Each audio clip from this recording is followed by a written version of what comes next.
नमस्कार दोस्तों। रीट के लिए साइंस की टेस्ट सीरीज चल रही थी जिसका अगला वीडियो है। देखिए आज के वीडियो का पहला प्रश्न, एक्यूपंक्चर क्या है। तो एक्यूपंक्चर क्या होता है? सुइयों के माध्यम से उपचार की विधि को क्या कहते हैं? एक्यूपंक्चर कहा जाता है। अगले प्रश्न की बात करें कि कॉपर का परमाणु क्रमांक कितना होता है। तो 29 होता है। कॉपर का परमाणु क्रमांक कितना होता है? 29 होता है। 27 किसका होता है? कोबाल्ट का होता है। 28 निकल का होता है। 29 कॉपर का और जिंक 30 का। 30 का क्या होता है? जिंक होता है। अगला प्रश्न देखिए, रासायनिक समीकरण किसको कहते हैं? किसी रासायनिक अभिक्रिया को, अभिकारकों एवं उत्पादों के प्रतीक तथा रासायनिक सूत्रों का प्रयोग करके प्रदर्शित करना ही क्या कहलाता है? रासायनिक समीकरण कहलाता है। एग्जाम्पल की बात करें 2Mg प्लस O2 2MgO, ये है रासायनिक समीकरण। अगला प्रश्न देखिए, सूची फर्स्ट व सूची सेकंड को सुमेलित कीजिए। सूची फर्स्ट में भौतिक राशि दी गई है, सूची सेकंड में इकाई दी गई है। देखिए दूरी, दूरी का जो इकाई है वो होता है प्रकाश वर्ष। दूरी की इकाई क्या होती है? प्रकाश वर्ष होती है। और पदार्थ की मात्रा की इकाई होती है मोल। पदार्थ की मात्रा की इकाई क्या होती है? मोल होती है। और विद्युत आवेश की मात्रा की इकाई होती है कूलाम। और ऊर्जा का मात्रक क्या होता है? जूल। और जूल को क्या कहते हैं? वाट इंटू घंटा कहते हैं। तो डायरेक्टली उत्तर लगा दिया 3, 1, 2, 4। अगला प्रश्न देखिए, रबर की वल्कनीकरण में प्रयुक्त सल्फर का प्रतिशत क्या है? तो रबर का वल्कनीकरण करते हैं तो उसमें जो सल्फर का प्रतिशत मात्रा वो 5% होती है। कितने प्रतिशत होती है? 5% होती है। बैटरी में उपयोग होने वाली रबर के वल्कनीकरण में 30% सल्फर का उपयोग किया जाता है। सल्फर का उपयोग कीटनाशक पदार्थों में भी करते हैं। दिया सलाई में भी सल्फर का उपयोग किया जाता है। बारूद के निर्माण में भी करते हैं। और विस्फोटक पदार्थों के निर्माण में सल्फर का उपयोग किया जाता है। सल्फर का परमाणु संख्या कितना होता है? 16 होता है। अगला प्रश्न देखिए, ओरलोन बहुलक का एकलक है।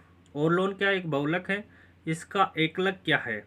तो इसका एकलक है एक्राइलो नाइट्राइल या एक्रिलो नाइट्राइल है। वो किसका बहुलक है? ओरलोन का बहुलक है। ओरलोन की एकलक इकाई क्या है? एक्रिलो नाइट्राइल है। प्राकृतिक रबड़ का मोनोमर क्या है? आइसोप्रीन है। प्राकृतिक रबड़ का मोनोमर क्या होता है? आइसोप्रीन होता है।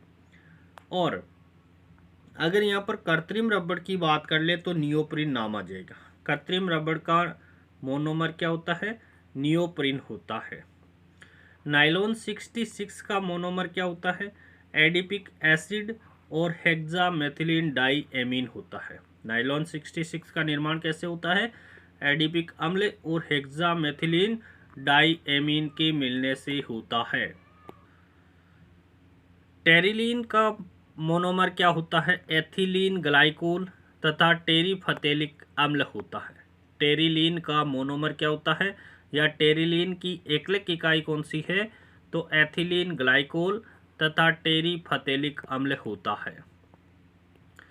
अगले प्रश्न की बात करें कि एक उत्तल दर्पण ऐसा प्रतिबिंब बनाता है जो हमेशा होता है। तो उत्तल दर्पण के द्वारा आभासी, छोटा और सीधा प्रतिबिंब बनता है। उत्तल दर्पण के द्वारा किस प्रकार का प्रतिबिंब बनता है? आभासी, छोटा और सीधा प्रतिबिंब बनता है। अगले प्रश्न की बात कर लेते हैं कि खाना बनाने के बर्तनों में कौन सा पदार्थ नॉन स्टिक के रूप में प्रयुक्त होता है?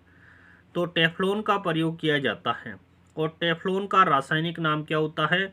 पॉली टेट्राफ्लोरोएथिलीन होता है। टेफ्लॉन का रासायनिक नाम क्या होता है? पॉली टेट्राफ्लोरोएथिलीन होता है। देखिए टेफ्लॉन पॉलीमर का मोनोमर है वो पॉली टेट्राफ्लोरोएथिलीन होता है। संयोजन अभिक्रिया किसको कहते हैं? संयोजन अभिक्रिया वह होती है जिसमें दो या दो से अधिक पदार्थ मिलकर के एक नया पदार्थ बनाते हैं, जैसे कैल्शियम ऑक्साइड CaO+H2O।